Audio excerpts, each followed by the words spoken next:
Iran के साथ deal आज ही कुछ घंटों में दस्तखत कर दिए जाएंगे। अमेरिकी सदर डोनाल्ड ट्रंप का दावा। फॉक्स न्यूज़ को इंटरव्यू में कहा कि इसराइल हमले ने अमेरिका ईरान दस्तखत की तकरीब में चंद घंटों की ताख़ीर कर दी। दस्तखत की तकरीब जो अभी होनी थी अब कुछ घंटों बाद होगी।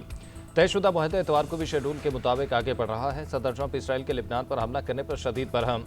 वज़ीर-ए-आज़म नेतन्याहू को समझबूझ और अकल से आरी करार दे दिया। उसे हमला करने की क्या ज़रूरत थी। ट्रुथ सोशल पर बयान में लिखा, आज बैरूत पर हमला न होना चाहिए था। इसराइल का हमला बेमानी था।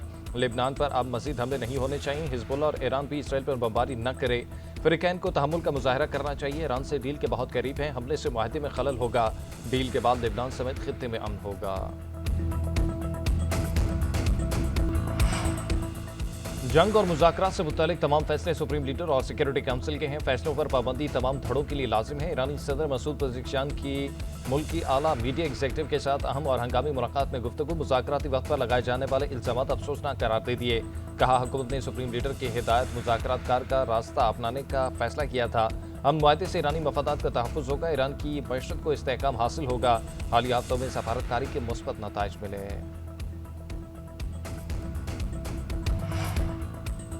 अमेरिका और ईरान के दरमियान मुजव्वज़ा डील पर आज दस्तखत होंगे या नहीं। इस्लामाबाद मुफाहमती यादाश्त पर दस्तखत के लिए वर्चुअल इजलास कुछ देर बाद। अल अरबिया न्यूज़ का कहना है कि इजलास पाकिस्तान और कतर की सालिसी में होगा। वर्चुअल इजलास अमेरिकी सदर, नायब सदर जेडी वेंस और ईरानी पार्लियामेंट के स्पीकर बाकिर कालिबाफ शरीक होंगे। उधर मुआहदे को हतमी शक्ल देने में मदद के लिए कतरी वफ्द की तेहरान में अहम मुलाकातें।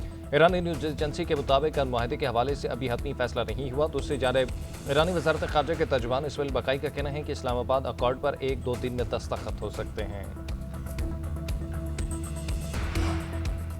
इसराइल अमन का दुश्मन बन गया। बैरूत पर फिर बारूद की बरसात। जंगबंदी के बावजूद जनूबी लिबनान के मुख्तलिफ इलाकों में इसराइल के हमले। टाउन मेयर समेत कम अज़ कम 3 अफराद शहीद हो गए, 15 ज़ख्मी। हिजबुल्लाह के कमांड सेंटर को निशाना बनाने का दावा। लिबनानी मीडिया के मुताबिक इसराइली 2 जंगी तैयारों ने बैरूत के जनूबी हिस्से को 4 मिसाइलों से निशाना बनाया। लिबनान से हिजबुल्लाह के जवाबी हमलों के पेश नज़र इसराइली इलाकों में खतरे का अलर्ट। हिजबुल्लाह ने इसराइल का ड्रोन तबाह करने की वीडियो जारी कर दी। गजा सिटी पर इसराइली हमले में मुतअद्दिद अफराद ज़ख्मी हो गए।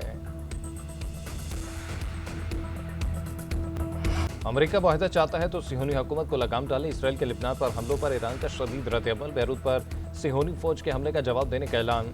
स्पीकर बाकिर कालिबाफ का कहना है कि गुड कॉप बैड कॉप का खेल पुराना हो गया। बैरूत पर सिहोनी हमले ने फिर अमेरिका की नाअहली साबित कर दी। वादों पर अमल दरामद का इरादा और सलाहियत ना हो तो बातचीत जारी रखना मुमकिन नहीं। सिहोनी हुकूमत को खुली छुट्टी देकर अमेरिका कोई रियायत हासिल नहीं कर सकता। कौमी सलामती के तर्जुमान इब्राहिम रज़ाई बोले, किसी को भी गलत अंदाजे का शिकार नहीं होना चाहिए। ईरानी कमांडर ब्रिगेडियर जनरल असदी ने कहा भी खबरदार कर दिया। कहते हैं कि इसराइली जराइम का बदला लिए बगैर नहीं रहेंगे। Chairman Peoples Party Bilawal Bhutto Zardari का आज़ाद कश्मीर के मसाइल का सियासी और पुरअमन हल निकालने पर जोर। कहा, आज़ाद कश्मीर में जारी बेचैनी कश्मीर काज और पाकिस्तान की साख को नुकसान पहुंचा रही है। ये सूरत हाल दुश्मन अनासर भारत इसराइल गठजोड़ को अपने मकासद के फ़ायदा उठाने का गैर ज़रूरी मौका फराहम कर रही है। तमाम सियासी शिकायत और इख्तलाफात हल जमहूरी, आइनी और पुरअमन ज़राए से निकाला जाना चाहिए। बिलावल भुट्टो जरदारी के एहतजाज पुरअमन तौर पर ख़त्म करने की अपील। बजट में गरीब आदमी के लिए कोई टैक्स नहीं, बजट रिलीफ पर मबनी है। हम खुशहाली के दौर में दाखिल हो रहे हैं। वफाकी वज़ीर इत्तलात अताउल्लाह तारड़ का दावा। कौमी असम्बली के बजट सेशन से खिताब में कहा कि बजट में हर तबके की डिमांड को पूरा किया गया। आज मैक्रो इकनॉमिक इस्तेहकाम आया तो उसे तस्लीम तो करें। ऐसी मैशत बनेगी कि सारी दुनिया देखेगी। नून लीग ने मुश्किल माशी हालात में इक़्तिदार संभाला। तारीख इस कदम को याद रखेगी। जब वज़ीर-ए-आज़म शहबाज शरीफ ने नारा लगाया कि मैं रियासत को बचाऊंगा, वफाकी वज़ीर एहसन इकबाल बोले, असद स्पीकर थे तो हमारे प्रोडक्शन ऑर्डर जारी नहीं होते थे। इस पर असद कैसर ने जवाब दिया कि उन्होंने एहसन इकबाल, ख्वाजा आसिफ और दीगर के प्रोडक्शन ऑर्डर जारी किए थे।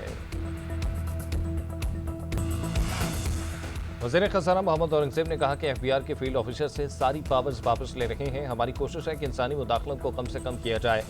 सलीम मांडलीवाला की ज़ेर सदारत साइनेट की कायमा कमेटी ख़ज़ाना का इजलास। कायमा कमेटी ने जुर्मानों और जाली इनवाइसेस के खिलाफ कार्रवाइयों की तजवीज़ मंजूर कर ली। फाइनेंस बिल के मुताबिक एफबीआर से कारोबार का डिजिटल इंटीग्रेशन न करने पर 10 लाख रुपए तक जुर्माना होगा। जाली और फर्जी टैक्स इनवाइसेस के खिलाफ सख्त कार्रवाइयाँ होंगी। जाली इनवाइस तैयार करने वाले सप्लायर्स की खरीदारी पर भी कार्रवाई की ज़द में आएंगे।